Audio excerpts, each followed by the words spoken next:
Mesdames et messieurs, merci d'être là, nombreux. Vous avez osé braver les éléments. Pour l'instant, ça a l'air de marcher. Je crois qu'on peut se le dire, si on est là, c'est qu'on peut être tous fiers de ce que nous faisons aujourd'hui, ce qui se fait, qui est l'aboutissement de quelques années. 4 années.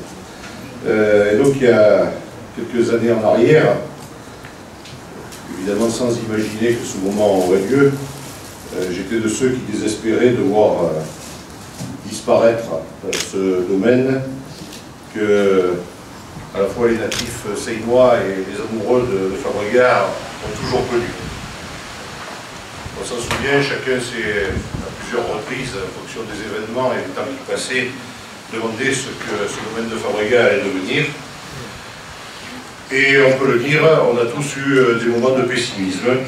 Et à juste titre, je ne reviendrai pas sur les divers projets immobiliers, le village de vacances et autres lotissements auxquels nous avons échappé. Mais je dirais qu'avec la plupart d'entre vous ici, nous avions dans nos rêves imaginé plusieurs possibilités qui préserveraient le site, sans savoir alors que les circonstances nous donneraient le loisir, à un moment donné, et finalement très vite, d'y réfléchir concrètement. Et donc, c'était au moment où j'ai eu l'honneur de présider aux destinées de la Seine en 2008, que ce dossier est remonté parmi les plus emblématiques, et le Conseil général qui l'avait préservé, lui, en l'achetant pendant des années, a dû, parce que vous connaissez les difficultés que rencontrent les collectivités locales et territoriales, comme on dit, réaliser des actifs, il a dû se résoudre à le mettre en vente, et les choses se sont passées à ce moment-là très vite et très intelligemment, me semble-t-il. Nous avons eu la chance de trouver des acteurs du service public impliqués, motivés, hardis, ambitieux, ceux du Conservatoire du Littoral, qui ont tout de suite mesuré l'enjeu et ont décidé d'acheter la propriété. Et puis ceux de la commune aussi, qui a été chargée de la gestion par le Conservatoire, qui y ont d'entrée investi toute leur énergie, tout leur savoir-faire et toute leur imagination. Et donc aujourd'hui, nous franchissons une nouvelle étape, la remise des clés à Bruno Auberti, notre exploitant agricole. Ceux qui n'avaient pas repéré, c'est celui-là.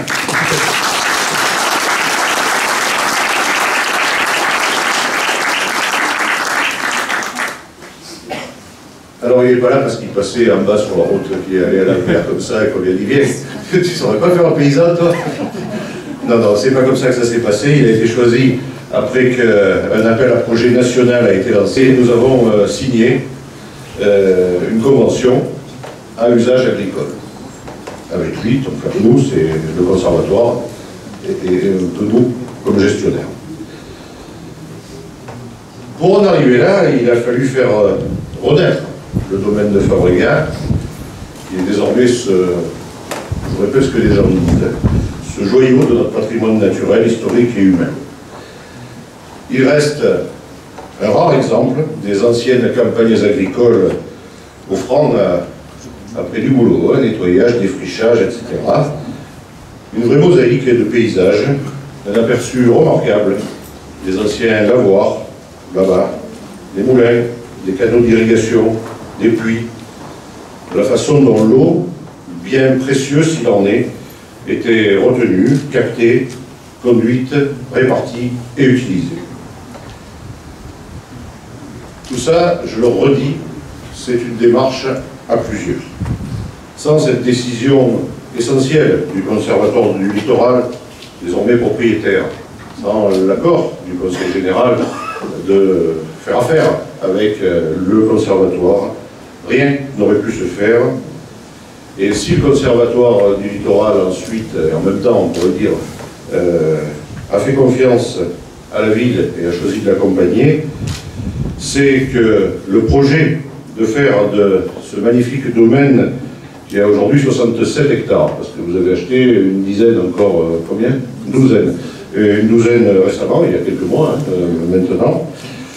D'en faire un lieu ouvert à tous, un lieu de découverte, mais aussi de développer les sensibilités à l'aménagement et au développement durable, à l'éco-gestion de la forêt et enfin à la production agricole, qui elle soit aussi durable et qui soit profitable. Tout ça, ça a séduit. Et cette dynamique partenariale est envisagée dans bien des domaines autour de ce projet. Ainsi, c'est donc 7 hectares, ou 9 hectares. Potentiellement 9. Le projet, 9, enfin potentiellement 9. 9 hectares de friches agricoles, que certains d'entre nous avons connues. Moi, pas trop autant des violettes, plutôt pas même, autant des artichauts de Sûre. Qu'on peut remettre en culture biologique. Et donc on va attaquer avec une parcelle de 3,5 hectares, c'est bien ça, voilà. Sous l'objectif de valoriser une démarche de circuit court, notamment, je l'ai dit, avec notre restauration collective, celle des écoles, celle des centres de loisirs, celle des crèches. Et donc Bruno s'emploiera à faire aussi vivre un point de vente direct sur le site en direction des particuliers. Et puis d'ores et déjà, à côté de ce que Bruno lance, une régie municipale, nos fonctionnaires territoriaux qui sont là, autour de ces mines. Ils sont 5, 4, 5, ça dépend. 4, puis 5, puis 4, puis 5, d'accord. Eux, ils s'emploient à développer un verger de l'autre côté et un rucher. Les deux étant verger et rucher à vocation aussi pédagogique, en plus de la dimension de production. D'ailleurs, ça a valu à la commune d'être repérée comme, les bras m'en sont tombés quand on m'a dit ça, comme actrice du changement agricole par l'Agence régionale pour l'environnement et l'éco-développement, l'ARP, ainsi que le réseau bio de Provence-Alpes-Côte d'Azur. Et Céline est allée présenter tout ça il y a moins d'un mois à peu près, dans ce petit colloque qui s'est déroulé sur le sujet. Et c'est vrai que nous avons aussi l'ambition, outre évidemment la préservation de l'environnement forestier littoral, quand même le job initial du conservatoire, cette affaire-là, outre la valorisation du patrimoine, de réaliser ici, c'est ce qui se passe, des chantiers d'insertion sociale et professionnelle qui ont permis de nettoyer, de couper, de tailler, de sortir du bois, pas que du bois, des mètres cubes d'ossement à un moment donné, puisqu'il y avait des carisseurs qui balançaient du côté du ruisseau, de l'autre côté. Au bout d'un moment d'ailleurs, vous avez renoncé, hein, vous avez décidé de les enfouir, c'est ça, hein? On a enlevé 98%. 98%, d'accord, vous auriez pu finir. Hein. Voilà. Et donc l'idée, c'est donc d'agir tout au long de la chaîne agricole, depuis la production jusqu'à la consommation. Et donc nous nous positionnons aussi comme lieu d'insertion sociale et professionnelle, un lieu de formation et quelque part aussi de transmission de savoir-faire agricole, parce qu'il faut que les enfants des écoles qui vont consommer puissent venir ici voir comment ça se passe. Et donc ça fait une démarche globale,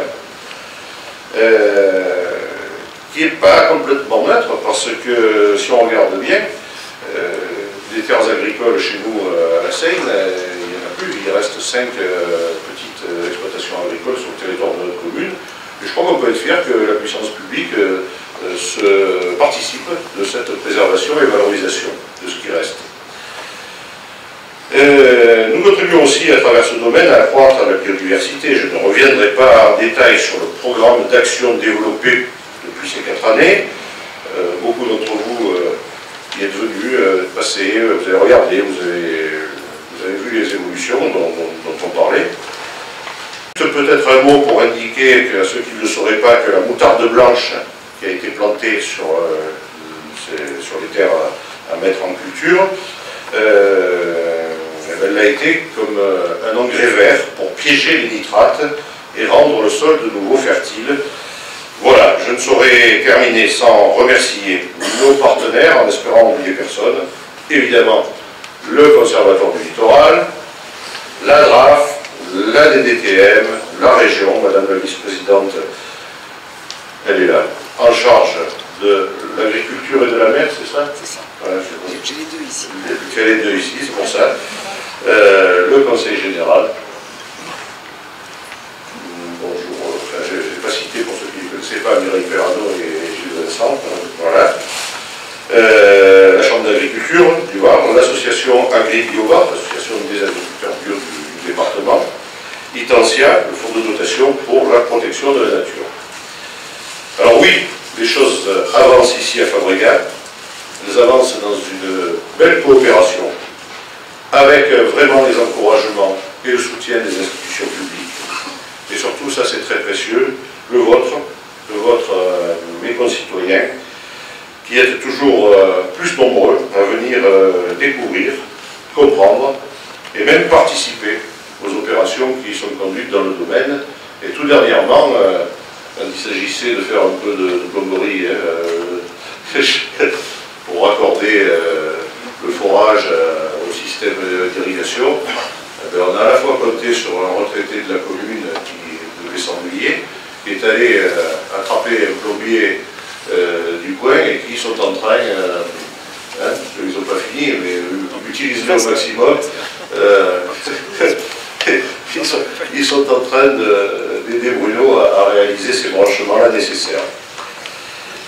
À la Seine, donc, il y avait bien entendu toutes les activités autour de la mer, mais il y avait donc aussi, plus marginales certes, ces productions maraîchères.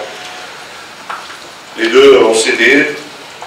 Désormais, il y a peu de foncier agricole, et donc je serai évidemment, après les propos des uns et des autres, très très fier de te remettre tout à l'heure la clé du domaine. Voilà. Et c'est la vraie clé du domaine. Au milieu. Pardon. C'est la vraie clé du domaine. Allez-vous. Voilà. On recule. On recule. Voilà derrière, placez-vous. C'est vous qui dites. Voilà. Il faut vite en refaire une. On va faire avec ça. Tout de suite. On peut la voir là, s'il vous plaît.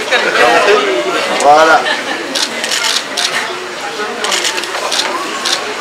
Merci, monsieur Darcy. Bravo.